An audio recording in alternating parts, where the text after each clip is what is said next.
Galerinha, dando continuidade no nosso estudo de triângulo retângulo, a gente vai falar agora da relação lado-ângulo. Na hora que a gente fala da relação lado-ângulo, a gente vai lembrar das razões trigonométricas. Só que é o seguinte, eu vou ser curto e grosso, tá? Aquelas balelas de tabelinha, musiquinha para guardar a tabelinha, vou mostrar para vocês nessa aula que é a coisa mais inútil que existe para este momento da matéria. Tá? Você pode até usar a tabelinha em algum outro momento em geometria, mas para trigonometria, não. Tá? Para trigonometria, não precisa saber para este momento aqui em específico. Vou mostrar para vocês o porquê. Tá? O que acontece aqui? O que são as razões trigonométricas? Razão, tá? Leva a ideia de proporção. Você vai lembrar lá de proporção. O que é ser proporcional? Correto? Quer dizer que, por exemplo, se eu fizer a razão entre o cateto e a hipotenusa, o resultado vai ser constante. Ser proporcional é ter uma razão constante. E é isso que a trigonometria explora, essa razão constante. Beleza? Tá, então se existe uma proporção, independente de qual seja o tamanho do triângulo, a proporção é a mesma. Este é o segredo. Então, por exemplo, se eu for lá fazer uma atividade com todos vocês que estão assistindo aqui, tá? E você vai lá e faz o seguinte, ó, eu quero que você construa um triângulo retângulo cujo ângulo agudo é 30 graus. Você vai lá, pega transferidor, régua, compasso e tal, e constrói um triângulo retângulo cujo ângulo agudo é 30 graus. Aí eu peço para o outro fazer, para o outro fazer, para o outro fazer, todos vão fazer. Cada um vai fazer do tamanho que quiser, porque o ângulo agudo ele independe do tamanho do triângulo. Você pode fazer um triângulo pequenininho cujo ângulo agudo é 30 graus, você pode fazer um triângulo grandão cujo ângulo agudo é 30 graus. Perdão, certo? Tá, porém, a razão entre os lados, certo? Selecionados 2 a 2, ela vai ser constante. Então, se eu for lá, pegar um triângulo retângulo, cujo ângulo agudo é 30 graus, e a gente fizer a razão entre os lados de um triângulo, do outro, todos vocês fizerem, respeitadas as aproximações por causa da regra, do compasso, do transferidor, que nunca bate certinho, mas o valor aproximado vai ser praticamente o mesmo. E é essa ideia da proporção que a gente vai usar ao nosso favor. Então, a gente chama isso daí do quê? Se eu escolher esse ângulo aqui em questão, como sendo o nosso ângulo agudo como referência, eu vou ter aquilo que a gente já estudou, cateto, cateto, hipotenusa. Aí, automaticamente, esse cateto vira o cateto oposto. Ai, Gaspar, por quê? Por quê? Certeza que você perguntou por quê? Alfa, cateto oposto. Alfa, cateto adjacente. Para quem não sabe, adjacente significa ao lado, correto? Tá, então eu tenho, em relação ao alfa, eu tenho o cateto oposto a alfa e eu tenho o cateto adjacente ao alfa, o que está oposto ao alfa e o que está ao lado do alfa. E aí eu tenho o quê? Eu tenho as minhas razões trigonométricas, que a gente chama de seno desse alfa, o cosseno desse alfa e a tangente desse alfa. Consequentemente, o que eu tenho aqui? O seno de alfa vai ser a razão entre o cateto oposto e a hipotenusa. Ah, Gaspar, quer dizer que naquela situação que você falou, em que a gente tem um triângulo retângulo cujo ângulo agudo é 30 graus, se eu fizer lá o seno de 30 graus, que seria a razão entre o cateto oposto e a hipotenusa desses triângulos todos que todos vocês construíram, o resultado vai ser praticamente o mesmo, porque ele tem que ser constante, porque ele não depende do tamanho do triângulo. Você pode fazer um triângulo pequenininho, você pode fazer um triângulo grandão. Se ele tiver o mesmo ângulo agudo 30 graus, a razão entre o cateto oposto e a hipotenusa tem que ser constante. O cosseno, que é o que a gente chama de cateto adjacente, sobre a hipotenusa, e a tangente de alfa, que a gente chama de cateto oposto, sobre o cateto adjacente. É a razão entre o cateto oposto e o cateto adjacente. Então eu tenho o seno de alfa, o cosseno de alfa e o tangente de alfa, correto? Tá, qual que é a observação que eu faço para vocês aqui? Tá? Se eu vier aqui e fizer um triângulo retângulo para vocês aqui, ó, e eu chamar esse cateto aqui de N, esse cateto de P e a hipotenusa de M, certo? Tá? E eu chamar este ângulo agudo de alfa e o seu complemento chamar de beta. Vamos só fazer um exercício. Em relação, hipotenusa é hipotenusa para qualquer um dos dois. Em relação a alfa, esse cateto é oposto, esse cateto é o adjacente. Em relação a beta, esse se torna o oposto e esse se torna o adjacente. Então, se eu vier aqui e fizer seno de alfa, cosseno de alfa e tangente de alfa, o seno de alfa vai ser o cateto oposto N de nabo, sobre a hipotenusa, M de motor. O cosseno de alfa vai ser o cateto adjacente P sobre a hipotenusa M. E a tangente de alfa vai ser o cateto oposto N sobre o cateto adjacente P. Se eu vier aqui e fizer a mesma coisa para o beta, seno de beta, cosseno de beta, tangente de beta. Se eu fizer a mesma coisa, vocês vão perceber o seguinte, seno de beta, agora o cateto oposto é o P, e a hipotenusa continua sendo M. Cosseno de beta, agora o cateto adjacente é o N, a hipotenusa é o M. E a tangente de beta, o cateto oposto é o P, o adjacente é o N. Tá, o que eu quero que vocês observem nisso, tá? Vou até dar uma saidinha aqui, ó. Se vocês quiserem dar um print na tela aí.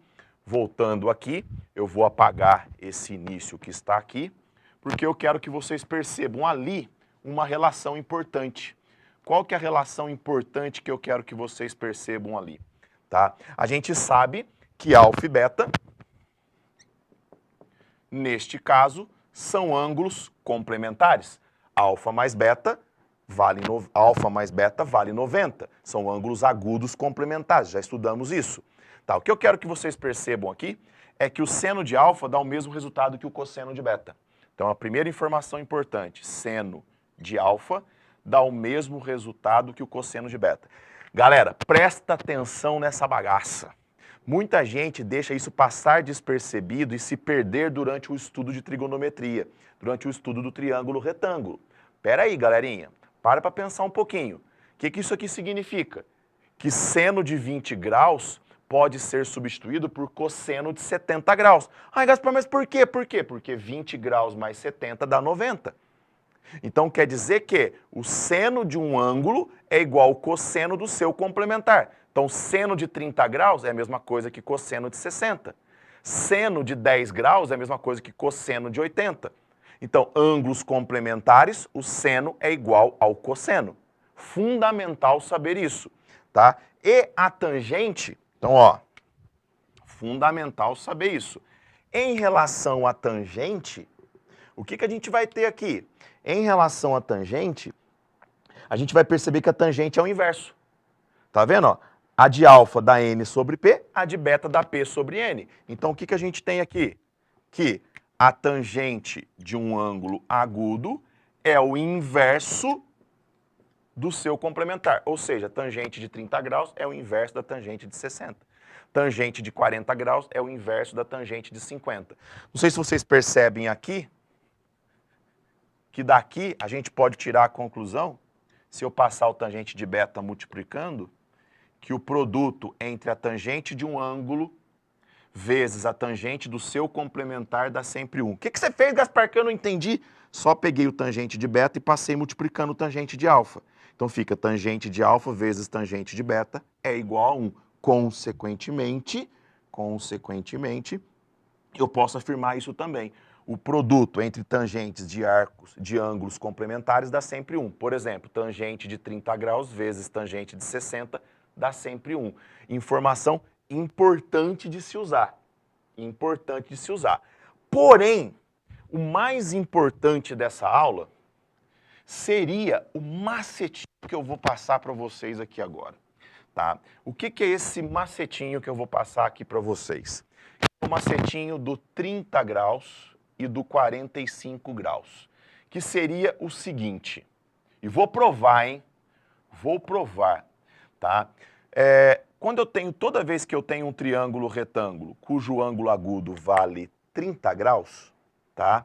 O que acontece? Na tabelinha dos ângulos notáveis, que eu tenho certeza que a maioria já sabe, tá? Eu vou colocar ela aqui apesar da inutilidade dela para a gente aqui nesse momento, eu vou colocar ela aqui. Quem não sabe, não vai fazer falta para a gente agora nesse momento, tá? Eu vou colocar aqui, já vou sair da frente já só um minuto, não precisa me xingar. Eu vou ter aqui, ó, seno, cosseno, tangente, 30, 45 e 60, que são os meus ângulos notáveis, meio, raiz de 2 sobre 2, raiz de 3 sobre 2, raiz de 3 sobre 2, raiz de 2 sobre 2 e meio, raiz de 3 sobre 3, 1, raiz de 3, certo? Tá, vou provar para vocês que ela é inútil para a gente nesse momento. Por quê, Gaspar? Olha como é que a gente tem que fazer, gente. Seno de 30 graus é o cateto oposto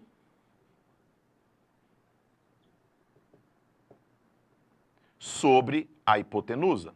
Se você olhar aqui na tabelinha, o seno de 30 graus vale meio. É a última vez que a gente vai usar a tabelinha. Então, o seno de 30 graus vale meio. Eu vou abreviar aqui para a gente agora. Vou colocar cateto oposto sobre a hipotenusa. Então, seno de 30 graus sempre vai valer meio. Daqui, o que eu tiro de conclusão? De que, multiplicando isso aqui, inclui hipotenusa vezes 1 vai dar a hipotenusa, 2 vezes o cateto oposto dá 2 vezes o cateto oposto. O que eu tenho aqui, galera? Toda vez que eu tenho um triângulo retângulo, cujo ângulo agudo é 30 graus, a relação entre cateto oposto e a hipotenusa é a mesma. Como assim, Gaspar? Eu provei para vocês aqui. Toda vez que o meu ângulo agudo é 30 graus, a hipotenusa é o dobro do cateto oposto. Ai, Gaspar, eu vou confundir, eu tenho certeza. Não vai, meu velho. Porque a hipotenusa não é o maior lado. Como é que o cateto oposto é o dobro da hipotenusa? Então tem que ser a hipotenusa, que é o dobro do cateto oposto.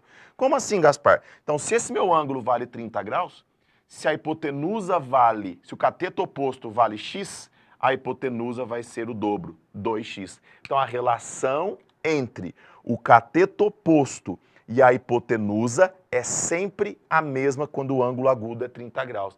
Ai, Gaspar, deixa eu ver se eu entendi. Então, se esse cateto oposto aqui vale 7, a hipotenusa vale 14 quando o ângulo agudo é 30 graus. Se a minha hipotenusa, o ângulo agudo é 30 graus, se a minha hipotenusa vale 18, o meu cateto oposto vale metade, 9. Então a relação sempre é daqui para cá dobro, daqui para cá a metade. Se você quiser ampliar isso aí, fizer Pitágoras para achar esse terceiro lado, ou se você usar o cosseno de 30 graus para achar esse terceiro lado, você vai descobrir que ele vale x raiz de 3, certo? Então, sabe qual é o conselho que eu dou? Ah, mas como que você fez isso? Eu peguei aqui, eu posso chamar isso aqui de y, fazer Pitágoras com 2x e x, eu vou achar que o y vai dar x raiz de 3, ou eu posso fazer cosseno de 30 graus usando a hipotenusa como sendo 2x, eu vou descobrir que o cateto adjacente vale x raiz de 3. Ou aquilo que eu falo, guarda isso, cara, ó, toda vez que o meu ângulo agudo é 30 graus, a relação entre o cateto oposto, a hipotenusa e o cateto adjacente é essa. Então, vamos dar um exemplo. Se eu disser para você, ó, eu tenho um triângulo retângulo cujo ângulo agudo é 30 graus, certo? Se o meu cateto oposto valer 5, quanto é que vale a hipotenusa? O dobro, 10. Se o meu cateto oposto vale 5, quanto vale o adjacente? 5 raiz de 3. Perfeito? 5 raiz de 3. Daqui para cá, você multiplica por raiz de 3. Perfeito? Tranquilíssimo? Tá. Então, esse é o macetinho do 30 graus. Então, ó, só para você poder entender, ó. Tô lá, triângulo, retângulo, resolvendo o exercício. Eu vou dar exemplos para vocês aqui. Podem confiar em mim, tal. Eu tô lá, triângulo, retângulo. Ele vem aqui e fala, ó, triângulo, retângulo, o ângulo agudo é 30 graus, a hipotenusa vale 20. Se a hipotenusa vale 20, o cateto oposto vale 10. E o adjacente vale 10, raiz de 3. Perfeito? Tranquilo? É isso que eu quero que vocês percebam. Vocês não precisam fazer nada de fazer seno de 30 graus, chamar um lado de x para achar o outro. Não, gente, diretaço. Diretaço. E eu vou provar para vocês como é que vale a pena ser diretaço. Beleza? Esse é o macetinho do 30 graus. Eu vou agora apagar aqui para vocês também, tá?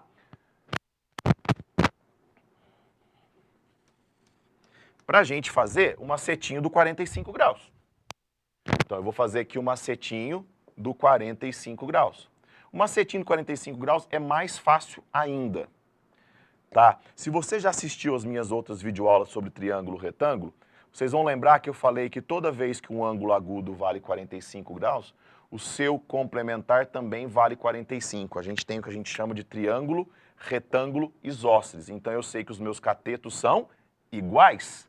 E eu também falei para vocês lá atrás que é como se eles funcionariam como se fossem os lados de um quadrado. Aí nesse caso, cara, a minha hipotenusa seria x raiz de 2. Ai, Gaspar, eu não sabia disso. Assiste a videoaula minha lá atrás. Ou, lembre, a diagonal de um quadrado é x raiz de 2. Então aqui é como se eu tivesse os lados de um quadrado e aqui está a diagonal. Ai, Gaspar, então peraí, deixa eu ver se eu entendi. É isso mesmo que você entendeu. Se eu tenho lá um triângulo retângulo, tá? Se eu tenho lá um triângulo retângulo, cujo ângulo agudo é 45 graus. Se um cateto vale 10, o outro cateto também vai valer 10. E a hipotenusa vai valer 10 raiz de 2. Então, pra que eu vou precisar daquela porcaria da tabela, velho? Pra nada. Ah, Gaspar, dos 60 graus. Não tem macetinho de 60 graus. E, Gaspar, seu incompetente? Não. Porque quando aparecer o ângulo de 60 graus, a gente joga pro 30 e pensa em cima do 30. É muito mais prático. Então, a gente vai guardar apenas o do 45 e o do 30. Ai, Gaspar, eu não estou convencido de que vale a pena. Ai, gente, que preguiça que eu tenho desse povo. Presta atenção aqui em mim, galerinha. Presta atenção aqui em mim. Olha esse exemplo, uma questão que já caiu na Federal de São Carlos há muito tempo atrás. Era uma questão de física em que você usava trigonometria na questão, você precisava descobrir o valor deste lado D. Ele dava este lado 10, falava que este ângulo que está aqui vale 30 graus, e ele falava que este ângulo que está aqui vale, minto, ele falava que este ângulo que está aqui valia 30, e ele falava que este ângulo aqui valia 45 graus. Então não é um triângulo retângulo, porque os ângulos agudos não são complementares, mas ele me dava essa informação. Esse lado desse triângulo vale 10, esse bloquinho vai fazer este movimento que está aqui, ele precisava saber essa distância D que está aqui, dava que esse ângulo é 45, dava que esse ângulo aqui é 30 graus. O que a galera fazia? Vai lá, divide em dois triângulos, aí ele percebe que ao fazer a altura aqui, você vai ter dois triângulos retângulos, a altura é sempre perpendicular, lembre disso. Aí o cara vai lá, chama aqui de x, acha o valor de x, depois faz de novo seno, tangente. Cara, qual a necessidade disso? Vamos para o nosso macetinho? Então vamos lá. Aqui é 30 graus, certo? Se é 30 graus, qual é a relação? O cateto oposto vale metade da hipotenusa. Então olha para esse triângulo retângulo que está aqui. O 10 não é hipotenusa? Se esse ângulo agudo vale 30 graus, quanto é que vale o meu cateto oposto? 5. Se o meu cateto aqui oposto vale 5, passa para o lado de cá agora. Eu não tenho aqui um triângulo retângulo, o ângulo agudo é 45 graus? Se esse cateto vale 5, esse cateto aqui também vale 5. E a hipotenusa é o cateto raiz de 2. Logo, o meu D vale 5 raiz de 2. Eu tocava o exercício de física, não precisava ficar perdendo um tempão de ficar fazendo seno, cosseno, tangente para achar as medidas todas. Então, gente, é de extrema utilidade para a gente, tá? O macetinho do 30 e do 45 graus dos ângulos notáveis. O que torna aquela tabelinha inútil para esse momento que a gente está da matéria em triângulo retângulo. Perfeito? Faça bom proveito. Use sem moderação. Beleza, galera? Então, finalizamos aqui o nosso estudo de triângulo retângulo. Depois a gente vai mais para a parte prática. Então, um grande abraço a vocês. Fiquem com Deus. A gente se vê em breve.